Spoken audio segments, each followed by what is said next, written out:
Alexander Zverev's pursuit of capturing a maiden Grand Slam title has come to an end at the U.S. Open after bowing out in the third round of Felix Auger-Aliassime. The German took the first set against the Canadian, but after conceding the second narrowly in a tiebreak, the momentum swung the way of Auger-Aliassime, who won 4-6, 7-6, 6-4, 6-4. Zverev's chances at the U.S. Open looked promising after being handed a favorable draw, in which he was a third seed. It was not to be for the 28-year-old, however, who has now matched Rafael Nadal's undesirable 20-year-long record at Grand Slams. Alexander Zverev matches Rafael Nadal after exiting the U.S. Open.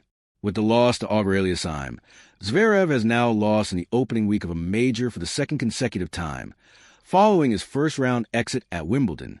The last player to do so as a top three-ranked star was Nadal, who crashed out in the first week of both Wimbledon and the U.S. Open in 2005. It the All-England club that year. The Spaniard fell to Gilles Muller in the second round, before suffering defeat to James Blake in round 3 at Flushing Meadows. Zverev, on the other hand, lost to Arthur Rinderknech in his opening match at Wimbledon, and despite making the semifinals at the Cincinnati Open and Canadian Open, has now recorded a third-round finish at the U.S. Open. Alexander Zverev records his worst result at the U.S. Open in 7 years.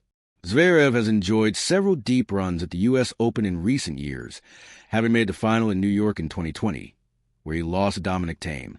He reached the semifinals in 2021, and after missing the 2022 tournament, went as far as the quarterfinals in 2023 and 2024. His third-round loss this season marks his worst finish at the event since 2018.